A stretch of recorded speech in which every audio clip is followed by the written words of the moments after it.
Okay guys, welcome back to the STPL. My name is Kix. You're joining me for the Shinhan Tank Pro League, of course. We're currently watching FBW versus White Clan now. Just quickly adding this match to, what am I going to say? To Team Liquid, just because I forgot to do that before the game. But that's all good, so... Invalid live report thread, huh? Apparently this thread no longer exists. What the hell? Well, okay, I guess we win at the match. It's all good though.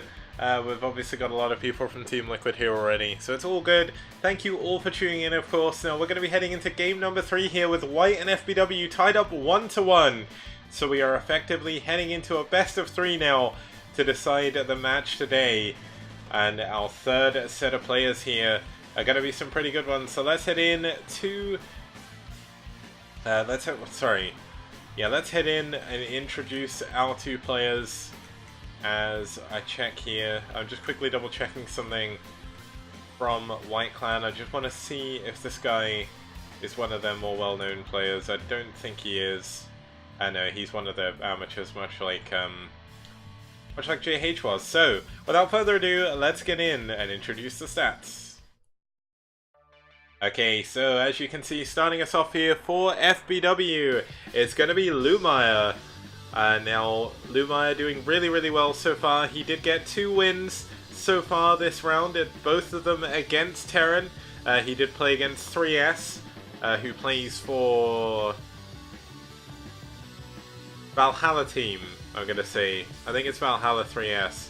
But he did a great job on Colosseum and Neo Ground Zero to get those 2 wins. Now his opponent going to be, for White Clan, it's Jeju. I'm probably saying this name completely wrong, but that's how I'm going to pronounce it because I don't know any better. I am an ignorant Englishman because I don't know what I'm doing. I know Japanese but not Korean, so I have trouble pronouncing Korean names. But without any further ado, let's have a look at the map. It's going to be Icarus here in this CVP. Now Zerg versus Protoss here, been a little bit favoured. A little bit skewed towards Zerg so far, 4-0. And I mean, that's dangerous. Like, obviously there's still a lot of games still to be played on this map throughout the STPL, but Jeju is certainly statistically going to be up against all the odds. 12, 6, 3, and 9 o'clock spawns.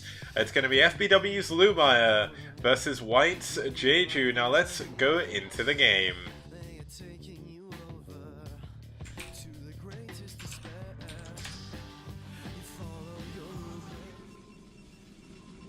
Okay, starting us off here in the 3 o'clock spawn, we do have in the brown, it's the Protoss player fighting for White Clan. It's Jeju.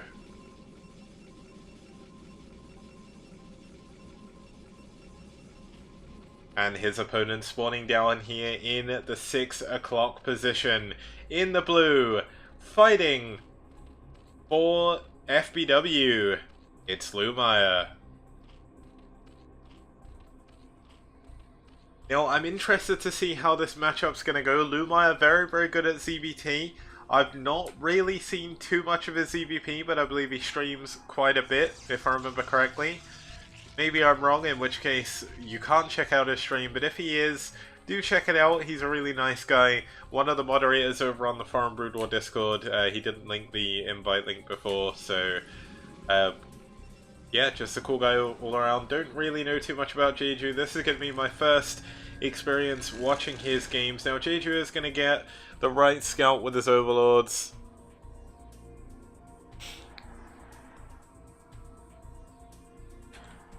Well, with his overlord, should I say, and Jeju is... sorry, Lumire scouting the correct direction, and Jeju heading the wrong way with his probe. So, this is going to be a little bit of a benefit here for Lumire. Now, we're not going to see anything crazy like we saw between Hinmu and First, because there isn't any proxy creep or anything.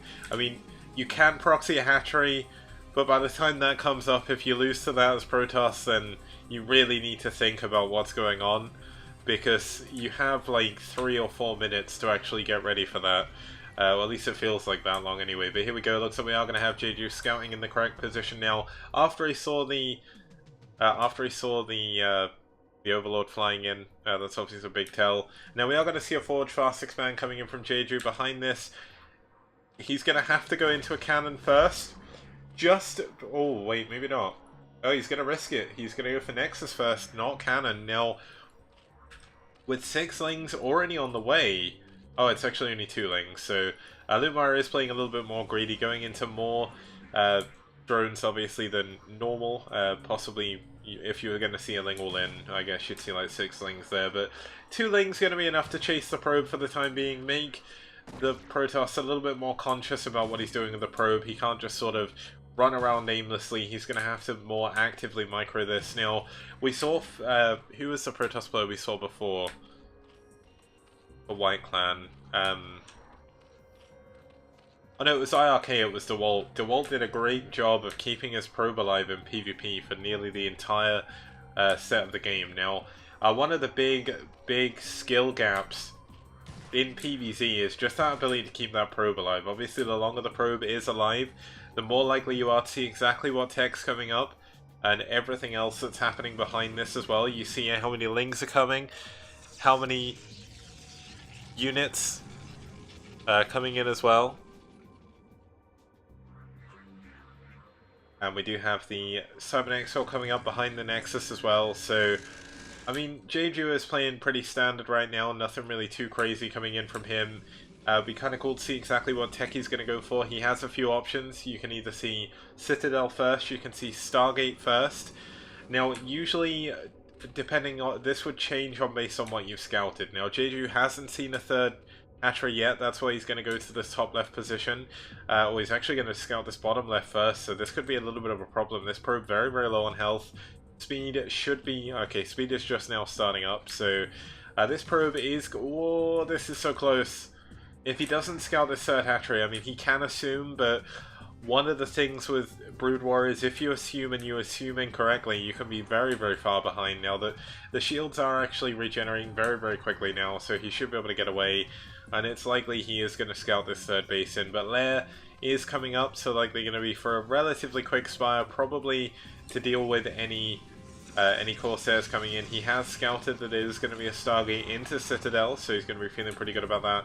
And the first Zealot is on the way to do some damage. Now, Jeju did send his probe in. He saw the third base, so that's going to be pretty good. That's all he really needs to know for now. But that Zealot going to be trying to get into the main. Nice drone block! That's an incredible drone block there by Lumire. Just trying to get as much damage down on this Zealot before he can get in. Now, the Zealot going to scout the Spire. He did scout that there's no second gas, so it's likely not going to be Mutalisks, but you obviously can't... you can't rule that out at this stage. Obviously, the second gas should really start up soon if he wants to go into Mutalisk play. But this is likely just going to be for Scourge. Lumire playing a little bit more standard than we saw Hinru go for before. Now, Nina, sorry, Splax, I won't have you talking shit about one of my subscribers, man. Faust is a good man. He's a good person. He's just misunderstood. And Rookie Team League was fun, even though Cadenzi was in it and she was way too good. But regardless of that, the first Corsair going to be coming in here into the 6 o'clock position. Going to scout everything that's going on. Could possibly even get an Overlord here. Going to have to be careful though. Doesn't want to lose this to any Scourge. Meanwhile, we are going to see that third base finally starting to come in. Mining as well. The fourth hatchery coming in up here as well. So, I mean, there's not really too much crazy going on right now. It's just kind of a lull in the middle of the game. The Overlord, or the Corsair does manage to get an Overlord. Will pull away as he does know that the next logical step is going to be for Lumire to build some Scourge. So that makes it a little bit harder, but looking back at the Protoss base, we're going to have a cannon coming up in the mineral line. We're going to have Templar Archives as well, so that should give him the option of going for Storm. Now, he has scouted a very late Hydralisk Den. Well, I say a very late Hydralisk Den, he's not actually scouted one yet. There is going to be a 5th hatchery being added on at the front. I mean, Lumire is playing this incredibly greedily. Let's not get this wrong. He is not supposed to be able to do this, but you can see that Jeju has been very, very low on gateways this entire time. Just 2 gates, plus 1 upgrade, not even done yet. And I mean, I would give Lumire incredibly strong position in this game. He's going into his 4th base already with his 6th hatchery. That is going to be defended by the SimCity at the front. Now, I'm still surprised there's no Hydralisk Den just yet. That is very, very greedy. Like, I've never seen this work out, but...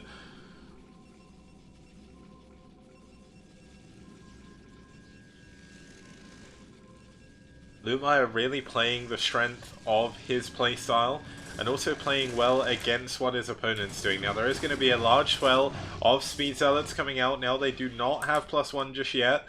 But he is going to have to make sure he gets some creep colonies. So we finally do have the Hydralisk thing coming in. A nice drone block as well at that. But it looks like the Zealots is still going to be able to get through for now. But we do have the Lings there as well now to help bolster that. I mean, this is a lot of Zealots. He does have to be very, very careful. The wall is good though. And this drone is an absolute hero. Now, do we have a similar SimCity up the top? Yes, we do. Evolution Chamber, Hatchery. Going to be tight. Using a egg to block as well, really, really good. And we should possibly have another creep colony come up, but his main goal here is to try and stay alive as long as possible. Get this 4th base mining, likely go into Hive behind this as well. Go into a lot of upgrades on double evolution chamber if he can. That'd be more the sort of liquid drone style. I mean, of course, he only does have 1 evolution chamber. It's not actually... Oh, it's mining carapace. It's upgrading carapace. But, I mean, Jeju is still on 2 bases. He's going up now to 8. Yeah, 8 gateways. Another cannon in the main. I mean, he's really over-defending against Mulis that are never coming. I mean, there is going to be a DT trying to move in, trying to do some damage at this non-existent extra base.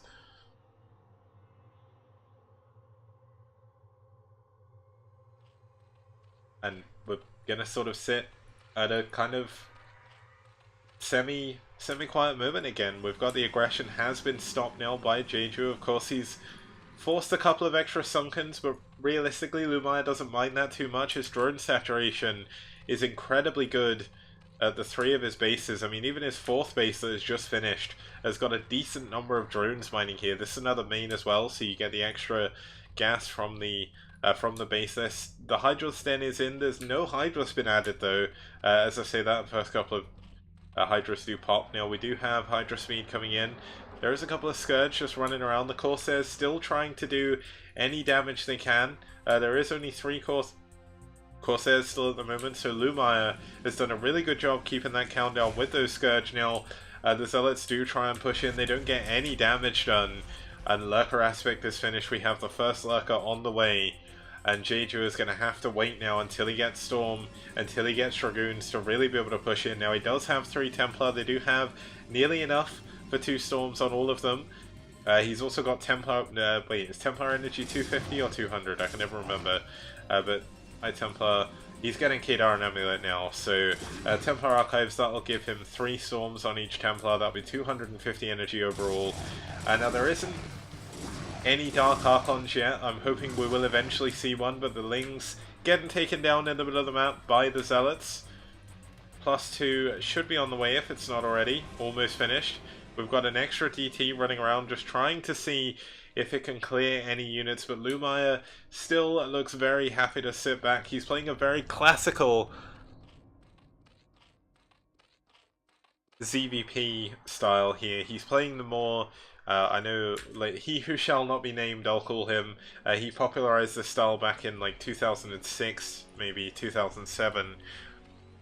And it's where you sit on your 4 bases, you get your 4 gases eventually, and you make the Protoss make all the moves. Now, Jeju hasn't been going into any extra bases or anything, so this is an all-in attack here by Jeju, who's going to find it very, very difficult off of the back of 9 gateways to actually be able to take anything out here. Now that there isn't really that much in defense, there's going to be 3 Lurkers. Obviously, some of them are burrowed, but doesn't need to burrow this last one. There's a lot of Sunkens, though, and let's see how this is going to go. One of the Corsairs actually getting really badly damaged by those Scourge there, and it looks like Jeju is going to have to find another angle of attack. Now, the trouble is, how is he going to take a third base? We've got Lings, both of the tertiary third bases for Jeju. He's going to be setting up a probe. That probe is likely not going to be able to build the Nexus because the Zergling will be able to do it. We've got a drop in the main. Sorry, oh my god, I missed a huge High Templar drop. It killed 11 drones. That is a big mistake by me observing-wise, but we have the Defiler Mound in here. Hive is done.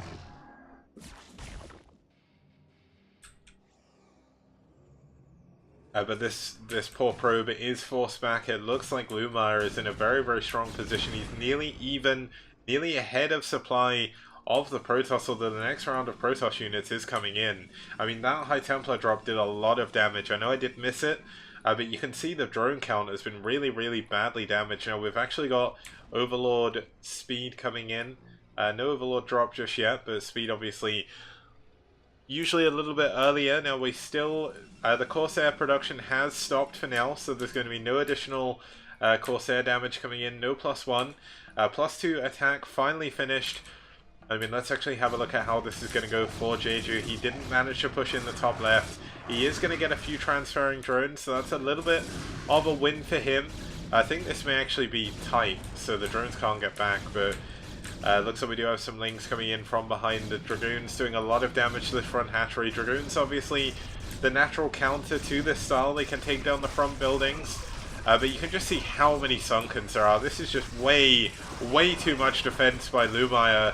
Jeju's trying to push in a good storm on top of a lot of the Hydras, a lot of the Lurkers. Gonna take down both of them. But look how many Sunkens there are. Another... Wow, the storms have been really, really good, actually. It looks like he could even break through. This could be a massive comeback if he manages to break through this. The Evolution Chamber has gone down. No additional upgrades will be produced for the Zerg player. All of the Sunkens have gone down as well. The third base is in contention. Looks like we are going to have a few units coming out of the Nidus Canal here, but another storm going down on top of these Lurkers. It looks like the Observer was sniped throughout all of that, though. So going to be a little bit harder to push forward. He's going to have to fall back. Dark Swarm has finished, and this is purely Dragoons. He is going to be perfectly safe now. Actually, a really good storm, killing both of those Lurkers. Well, very nearly killing that one. But Jeju is still on a lot of gateways. He's on 9 to 10 gateways. 1, 2, 3, 4, 5, 6, 7, 8, 9. So 9 gateways. He is finally trying to get a third base. Looks like I did miss a little bit of harassment up there while all that was going on. There's going to be another wave of Lings going up. He's still trying to break through, though. It looks like Crackling has been finished, so these Lings are going to be doing a lot of damage under the Dark Swarm. They're going to get the Nexus as well.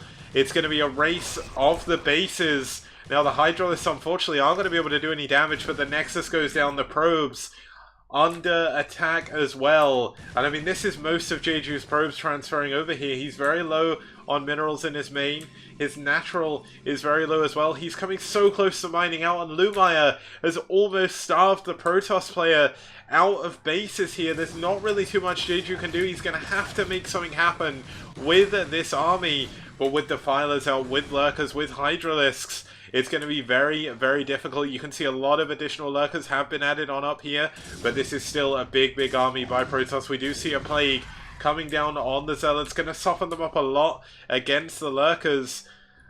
But Jeju is definitely running out of money. We can see he's still continuing with his macro cycles, but missing a couple of gateways each time, which means his army is a lot smaller than it could be. And here we go, he's pushing in to the biggest number of Lurkers we've seen so far in this game. Now, they are heavily stacked. If we get a good storm, that's going to hit 4 Lurkers at once. That's another 3 dead Lurkers, but here we go. A huge Plague going down on the remaining units. That is going to be the kind of move he needs. And Plague is the ultimate Protoss killer, because I mean, Archons don't get affected by them too much because they still have all their shields. But look at Dragoons, they only now have 80 health. And Zerglings just do so much damage. Another probe has been taken down up here. We see Lumire checking all of the other bases. Realistically, Lumire should take this base. And as I say that, he's going to send a drone down here. Now, we're going to have all of Jeju's army sent up here to defend and try and take another expansion. He is on death's door right now, though. Lumire has done a fantastic job throughout the middle of this game, And it looks like Lumire may be able to take it to a 2-1 lead for FBW, but I'm not sure just yet. Now, we are going to have good storms coming down. Lumire does still need to be careful. He has a lot of lurkers, so it's going to be 9-10 lurkers here, which are going to do a handy job against the Zealots. But he does have to keep them spread. If he loses all of them to Storm, that gives Jeju an avenue back into this game. We've got the probe coming up here to expand. But this is an infinite supply of Plague here, and look at how many units of Protoss have been plagued already.